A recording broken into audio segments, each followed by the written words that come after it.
여러 차례 야곱에 대해서 말씀드렸지만 정말 야곱은 환난이 많은 자였어요. 고통이 있었던 자였습니다. 성경은 환난은 인내를, 또 인내는 소망을 준다고 말씀하고 있죠. 우리가 이제 잘 아는 로마서 5장 3절 말씀에 다만 이뿐이 아니라 우리가 환난 중에도 즐거워하나니 이는 환난은 인내를, 인내는 연단을, 연단은 소망을 이루는 줄 알미로다. 이렇게 기록하고 있습니다. 오전에도 말씀드리고 늘상 드리는 말씀이지만 여러분, 우리가 인생을 살아가면서 크고 작은 환난, 크고 작은 걱정거리, 크고 작은 고민거리 없는 사람이 누가 있습니까? 다 있어요. 다 있고, 그리고 하나님께서 그런 환난과 어려움을 주셨다는 것은 극복하라는 뜻입니다. 믿으십니까? 극복하라고 어려움을 주시고 극복하라고 환난을 주시고 그런 거예요. 여러분, 그러면 우리는 어떻게 됩니까? 하나님께 소망을 두는 길밖에 없어요. 하나님의 때가 분명히 있고, 그리고 하나님의 때가 어느 순간에 멈춰서 이때 해결 딱 끝, 이게 아니라 이루어가는 과정이라고 제가 늘상 말씀드렸어요. 이루어가는 과정. 그런 과정 속에 우리는 어떻게 하는 겁니까? 그냥 그 과정을 믿고 소망을 두고 나가는 거예요.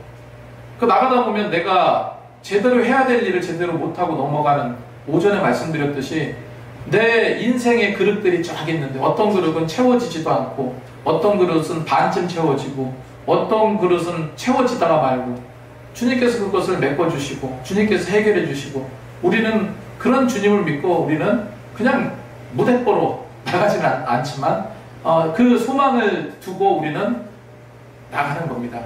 앞으로 잘 될 거예요. 오늘 너무 많이 빠져가지고 낙심이 되긴 하지만 여러분, 새로운 성도가 오셨잖아요. 새 성도가. 하나님께서 계속 또 채워주실 거라고 저는 믿습니다. 그리고 그분이 와서 저에게 한 말이 뭔지 아시잖아요. 그죠? 다 들었죠? 그건 하나님의 선언이라고 생각해요. 부흥될 것 같습니다 그러잖아요. 그 사람 얼마 모여있지도 않은데 제가 보니까 부흥될 것 같습니다. 여러분, 놀라운 하나님께서 우리에게 희망의 메시지, 소망의 메시지를 그분을 통해서 말씀해 주셨다는 생각이 들어요.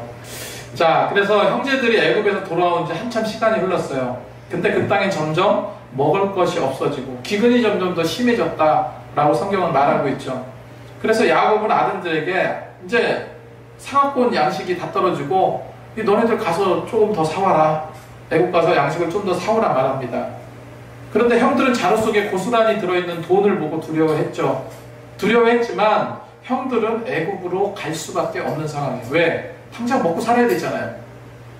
그리고 지금 애굽에는 누가 갇혀 있습니까? 시므온이 갇혀 있어요. 그런 상황이고, 양식은 떨어져서 구하지 않으면 죽을 상황이고, 어찌할 수 없이 어떡합니까? 애굽으로 올라가야 될 그런 상황인 거예요. 그런데 자루 속에 든 돈을 자신들이 알지 못하는 어떤 심각한 계략이 있다라고 판단을 한 거죠. 아버지는요, 베냐민을 잃지 않기 위해서 베냐민을 함께 가는 것을 완강히 거절했어요. 애굽의 요셉이 뭐라고 그랬습니까? 너 내려가서 베냐민 데리고 와. 그러면 시므온과 같이 가게 될 거고, 아니면 얘는 죽는다. 얼마나 두려운 그런 말이었습니까? 어떻게 해서든지 베냐민을 데려가야 되는데 이제 아픔이 있잖아요. 아버지는 요셉을 잃어버렸는데 이제 베냐민까지 잃어버리면, 그죠? 6절 말씀에 이스라엘이 이르되 너희가 어찌하여 너희에게 또 다른 아우가 있다고 그 사람에게 말해서 나를 괴롭게 하느냐. 여기서 왜 갑자기 이스라엘이 튀어나왔을까요? 이건 나라 이름이 아닙니다. 이스라엘이 누굽니까? 야곱이에요. 성경에는 야곱이라고 부를 때가 있고 이스라엘이라고 부를 때가 있어요. 그게 쓰임이 조금씩 다르더라고요. 그러니까 여기서 이스라엘은 누구를 말하는 겁니까? 야곱이요. 그러니까 이스라엘이 이르되, 이거는 야곱이 말하되, 이런 뜻이 되죠. 그래서 야곱은 왜 베냐민이 있다고 해서 나를 힘들게 하느냐. 우리가 야곱이 야복강가에서 천사와 씨름하면서 하나님께서 천사가 뭐라고 말합니까? 너는 다시는 야곱이라 부르지 마라. 하나님과 겨루어 이겼다라는 뜻으로 이스라엘이라는 새로운 이름을 주셨다고 그랬죠. 그래서 어느 때 이제 우리는 이런 이름을 쓰는가 할 때, 그러니까 주로 조금 개인적인 사적인 그런 일들이 있고 그럴 때는 야곱이라고 많이 불려요. 그런데 조금 공적이고 또 특별히 이제 하나님의 어떤 축복을 받고 또 은혜를 입고 이런 모습들을 강조할 때는 좀 집합적인 의미로, 민족적인 것을 대변하는 그 의미로 이스라엘 이름을 사용을 했습니다. 그리고 이스라엘은 또 어떤 의미가 있습니까? 야곱의 후손인 12지파 민족 전체를 의미해요. 그러니까 지금 이스라엘의 나라 이름이 뭐예요? 이스라엘이죠. 지금 그 이스라엘이 사실은 야곱이란 뜻이, 야곱이 개명된 이름이잖아요. 믿고 나가는 것은 우리가 이제 하나님을 믿고 나가자라고 이야기하는데, 믿고 나간다는 것은 내 손실까지도 하나님께 맡긴다는 뜻입니다. 야곱은 이제 모든 것을 하나님께 맡겨요. 그래서 뭐라고 고백합니까? 마지막 절 읽었죠? 자식을 잃으면 잃으리로다. 에스더가 죽으면 죽으리로다 했던 것처럼 자식을 잃게 되면 잃게 될 것이다. 하나님의 뜻이라면 받아들이겠다는 얘기예요. 여러분, 우리에게 있어서 하나님을 믿는다고 하면서 그 내 안에 아니면 내가 가지고 있는 것 중에 내놓기 싫은 그 무언가가 있습니까? 그걸 어떻게 해서든지 움켜쥐려고 하는 것이 있냐는 거예요. 여러분, 내어놓기 바랍니다. 하나님께 풀어놓으시기 바라요. 형제들이 이제 애국으로 떠납니다. 형제들은 갑절의 돈을 마련해서 베냐민을 데리고 애국으로 내려가서 요셉 앞에 서게 돼요. 16절 말씀을 보니까 요셉은 베냐민이 그들과 함께 있음을 보고 자기의 청지기들에게 이르되 이 사람들을 집으로 인도해 드리고 짐승을 잡고 준비하라. 이 사람이 정오에 나와 함께 먹을 것이라. 자, 요셉은 극적인 감정의 추슬입니다. 지금 여러 가지 복합적인 감정 아니겠습니까? 괴로움과 또 괘씸한 형들 하면서 마음속에 울분도 있을 거고, 또 반면에 그래도 가족인데 이 생각도 있을 거고, 굉장히 그런 감정이 교차될 거예요.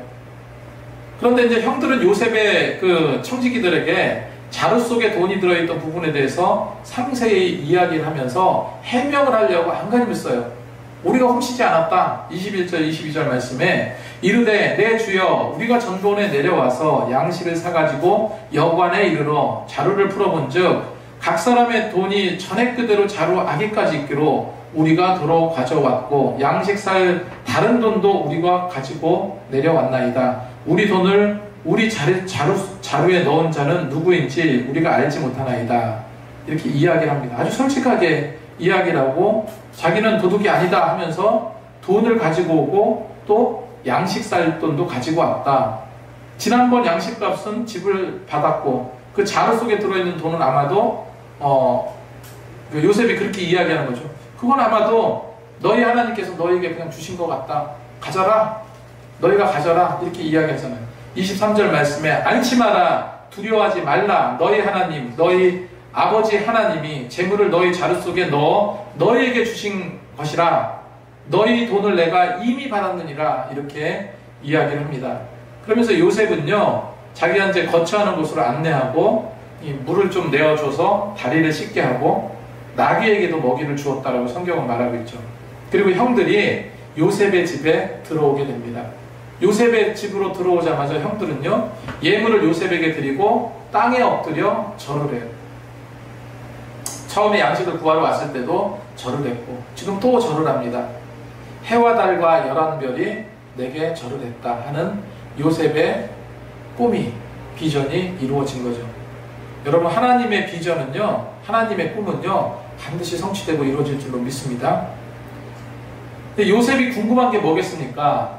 아버지 야곱, 이제는 연로해서 많이 늙으셨을 텐데 어떻게 지내고 계시는지 이게 궁금했어요. 그래서 아버지 야곱이 생존해 계시는지 물었고, 그 다음에 형들이 평안히 잘 계시다, 이런 생존해 계심을 말합니다.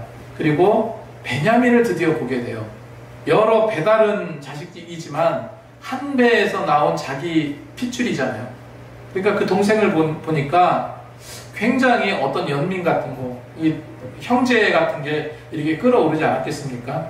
그래서 성경은 베냐민에 대해서 자기 어머니의 아들, 자기 동생 베냐민 이렇게 상세히 표현하고 있죠. 29절 말씀을 보니까 요셉이 눈을 들어 자기 어머니의 아들, 자기 동생 베냐민을 보고 이르되 너희가 내게 말하던 너희 작은 동생이 이 아이냐? 그가 또 이르되 소자여 하나님이 내게 은혜 베푸시기를 원하노라. 이렇게 기록하고 있습니다. 근데 형들이 조금 더 눈치가 있다면 지금 요셉이 이거는 말이 안 되는 거거든요. 요셉이 애굽의 총리인데 애굽의 총리가 다른 신을 믿는다? 이런 거는 있을 수가 없는 거예요. 거기 태양신을 믿잖아요. 태양신 라신을 믿는 그런 종교. 그러니까 당시에는 종교를 믿는다는 것은 민족적인 개념이에요. 그러니까 구약시대 때 여호와라는 하나님, 여호와 하나님은 뭡니까? 이스라엘 야곱이 생각하기로는 자기 히브리 민족들을 구원할, 히브리 민족들을 이스라엘 민족들의 신으로 섬겼던 게 바로 야훼 하나님이에요. 그러니까 다른, 예를 들어서 이스라엘을 떠나면 다른 신을 믿어야 되는 거예요. 개념이 그렇습니다. 그러니까 애굽의 총리가 태양신을 믿어야지 하나님을 믿는다는 게 말이 안 되는 거예요. 그 눈치를 딱 챘어야 되는 거예요, 사실은. 근데 야곱은 하나님께서 깨닫게 해주셨잖아요. 루스라는 곳에 가서 돌베개백으로 자는데, 근데 거기서 사닥다리 오르락내리락 하면서 천사들의 모습을 봤잖아요. 그때 깜짝 놀라면서 뭐라고 그랬어요? 여기는 이방의 땅인데 어떻게 여기까지 여호와께서 계신가? 여기까지 하나님이 계시는구나 해서 베델이라고 이름을 졌잖아요. 하나님의 집. 그러니까 하나님은 이스라엘이라는 한 민족, 한 나라 안에만 계시는 하나님이 아니구나, 이거를 느낀 거예요. 그거를 알게 된 거예요. 그런데 지금 요셉은 애굽의 총리인데 하나님을 믿는데, 근데 그걸 이상하게 생각하지 않고 있어요. 아무튼 요셉은요, 베냐민을 위해서 기도했고 베냐민에게 하나님의 은혜가 머물기를 기도합니다. 그리고 베냐민에게 그 많은 풍성한 음식들을 같이 먹는데 특별히 베냐민에게 남다르게 챙겨주는 모습. 그렇게 베냐민을 쳐다보니 요셉은요, 정말로 아우를 사랑하는 그런 마음에 이 주체할 수 없는, 그냥 끌어안고도 싶었겠죠. 끌어안고 막 엉엉 울고 싶기도 했을 겁니다. 그런데 그 모든 감정을 억누르고 있어요. 30절 32절 말씀에 요셉이 아우를 사랑하는 마음이 복받쳐 급히 울 곳을 찾아 안방으로 들어가 울고 얼굴을 씻고 나와서 그 정을 억제하고 음식을 차리라 하네. 울 곳을 찾으러 갔다. 우리 여성분들은 눈물도 많고 잘 울기도 하지만 남자들은 속으로 울잖아요. 속으로. 근데 얼마나 마음이 복받쳤으면 울만한, 다른 사람이 보지 않는 그런 안방을 찾아 들어가서 엉엉 통곡하면서 울고 그렇게 하고 나왔다. 그렇게 하고 음식을 차리라 이렇게 명령을 합니다. 그렇게 복잡한 상황, 어려운 상황 가운데, 힘든 상황 가운데 자기의 피부치를 생각하는 요셉의 그 마음을 읽을 수가 있죠. 요셉은 그의 아버지 야곱과 라헬에서 나온 친동생 베냐민 뿐이었는데 당연히 베냐민을 생각하는 것은 당연한 거죠. 그리고 세 개의 상을 준비하라. 하나는 자기와 자기의 형제들을 위한 상이고 또 하나는 그와 함께 식사하는 애굽 사람들을 위한 상이었고요. 32절에 보면 이 모든 게 이제 당시에는 이제 민족이 서로 이제 왕래도 하지만 그렇게 왕래를 하는 그 시대는 아니었잖아요. 그러니까 민족 개념이 확실하게 뿌리내리고 있었어요. 그러다 보니까 특히 이제 애굽 사람은 히브리 사람하고 함께 먹으면, 함께 음식을 겸상을 하면은 부정탄다라고 생각을 했었어요. 부정을 입는다라고 생각을 했습니다. 그래서 애굽 사람들은 그 히브리 사람들하고 음식을 같이 안 먹어요. 그렇기 때문에 상을 따로 챙겨준 거죠. 땅을 새로 이렇게 챙겨주고, 그리고 형제들의 나이 순서에 따라 앉혔습니다. 그리고 요셉은요, 형들을 극진히 대접합니다. 자, 다른 어떤 것보다 요셉은 베냐민을 더 챙겼다. 34절에 요셉이 자기 음식을 그에게 주되 베냐민에게는 다른 사람보다 5배나 주매 그들이 마시며 요셉과 함께 즐거워하였더라. 자, 아까 제가 이제 요셉이 울 곳을 찾았다라고 말씀드렸는데 마음이 복받쳐 급히 울 곳을 찾았다. 그러면서 정을 억제하고 음식을 찾으라 했다. 기록하고 있습니다. 정을 억제하다는 말은요, 히브리어로 레오트오 아파크라는 단어입니다. 이건 뭐냐면 억지로 삼키다라는 말이 억지로 삼키다. 우리가 약을 먹을 때 그 두꺼운 알을 그거를 넘어가지 않는 것을 물로 억지로 넘기듯이 억지로 삼키는 거. 이게 억제하는 겁니다. 마음속에 복받쳐 오르는 감정을 그냥 억지로 넘겨버리는 거. 그 마음을 이해하실 수 있으리라고 생각을 합니다.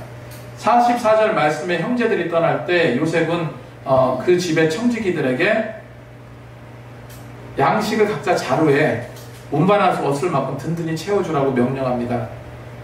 그리고 그런데 그런 묘한 상황에서 마지막 형들을 시험을 하죠.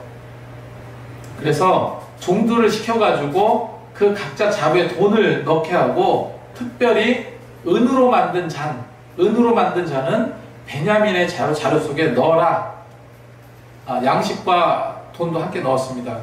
그리고 이 사실을 모르고 형제들은 또 든든하게 양식을 구매해서 사가지고 가나안을 향해 갑니다. 요셉이 왜 이런 시험을 했을까요? 요셉이 왜 이런 시험을 또 했을까요? 예전에 자신을 잡아서 팔 만큼 그런 사악함이 형들에게 있었는데 그런 사악함이 여전히 있는가, 아직도 남아있는지 궁금했어요. 그래서 요셉은 계획을 세워서 정말로 치밀하게 준비합니다. 그런 계략에 무방비 상태인 형들은 말려들 수밖에 없는 거죠. 이것이 형들의 입장에서 보면 일종의 올무라고 볼 수 있고 계략이라고 볼 수 있는 겁니다. 여러분, 하나님은 우리를 시험하지만 우리는 사단의 계략이 늘 우리 삶 가운데 여러분 공존해 있음을 여러분 기억하시기 바랍니다. 사단의 계략이 어떻게 다가옵니까? 눈치채지 못하도록 다가와요. 내가 확고하다 하고 믿었던 어떤 신앙의 한 부분이 있어. 체험의 한 부분이 있어. 그런데 내가 믿는 거는 이거고 이런 것으로 이런 체험을 얻었는데 다른 사람하고 만나서 얘기해 보니까 그거 그렇게만 생각할 게 아니야. 이런 부분도 있어. 이런 부분도 있고 이건 또 이런 현상이야. 과학적인 걸 들이대고 뭐 이런 걸 들이대면은 어떻게 됩니까? 누구라도 내 믿음이 그런가? 그럴 수도 있겠다. 뭐 이런 생각이 든다는 거죠. 여러분, 제가 이 질문을 던져볼게요. 자, 과학이 있습니다. 이 과학은 오류가 없다고 생각하잖아요. 그죠? 오류가 없다고 생각하잖아요. 우리가 상식적으로 아는 과학은. 그러면 과학 안에 하나님이 계십니까? 과학 위에 하나님이 계십니까? 당연히 과학 위에 계세요. 그 과학을 만드신 분이 누구예요? 하나님이세요. 과학 안에서 하나님이 생성된 게 아닙니다. 자, 그러면 다른 사람은 뭐를 갖고 이야기해요? 과학이나 논리 갖고 이야기합니다. 그죠? 우리는 뭐 갖고 이야기합니까? 하나님, 성령의 체험 갖고 이야기합니다. 어느 게 더 우위냐는 거예요. 우리가 더 우위에 있고 우리가 더 좋은 거를 대단한 분을 가지고 있는데 믿고 있는데 그 하위 개념에 설득당해서 되겠습니까? 그게 아니라는 거예요. 여러분, 그래서 사람은 기도하지 않고 또 세상의 어떤 그런 부분들과 이렇게 하다 보면요, 정말로 믿음이 흔들릴 때가 있어요. 사단은 그렇게 무방비 상태인 형들을 우리들을 그렇게 시험하고 덤벼 들어옵니다. 이 주변에 항상 있는 거예요, 사단은. 그걸 우리가 기억해야 됩니다. 그리고 사단은 어떻게 하고 우리에게 달려들어요? 우리는 하나님을 믿는다, 하나님을 신뢰한다, 이런 믿음을 갖고 있지만 사단은 어떻게 해서 덤벼드냐면 계략을 짜고 우리한테 들어오는 거예요. 무너뜨릴 거를 생각을 하고 우리한테 들어오는 겁니다. 예를 들어서 은행을 터는 도둑이 있다고 생각해 보세요. 은행을 터는 도둑, 우리가 당하는 것은 그 은행 터는 몇 분간의 시간이에요. 그죠? 우리는 그때 손 들어! 그러니까 손 딱 들고 돈 다 꺼내. 돈 다 챙겨가지고 나가는 시간이 5분, 10분이라고 치자고요. 우리가 당하는 건 5분, 10분이에요. 근데요, 은행을 털기 위해서 이 도둑놈들은 얼마나 치밀하게 준비했겠습니까? 몇 개월 동안 뭐 생각하고 계산하고 연습도 하고 그렇게 해서 그 10분의 시간, 5분의 시간을 어떻게 한 거예요? 활용해서 돈을 빼앗아 달아난 거예요. 우리는 당한 시간이 몇 분이에요? 10분이에요. 이게 무슨 얘기예요? 아무런 준비를 하지 않고 무방비 상태인 경우라면은 도둑에게 털릴 수밖에 없는 겁니다.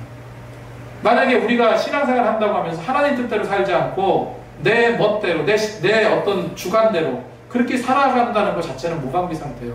사단이 시험을 걸고 이제 우리에게 달려들어. 그걸 이겨낼 수 있겠습니까? 없어요. 무방비 상태로 은행 털리는 거하고 똑같습니다. 우리가 그래서 영적으로 계속해서 준비하고 있어야 돼요. 그래서 성경은 이런 걸 미리 알고 계셨잖아요. 대단한 거죠. 성경은 미리 알고 있어서 우리에게 뭐라고 지시합니까? 하나님의 전신갑주를 입으래요. 하나님의 전신갑주. 군인들이 나가서 싸움하고 전쟁터에서 승리하기 위해서 완전군장하잖아요.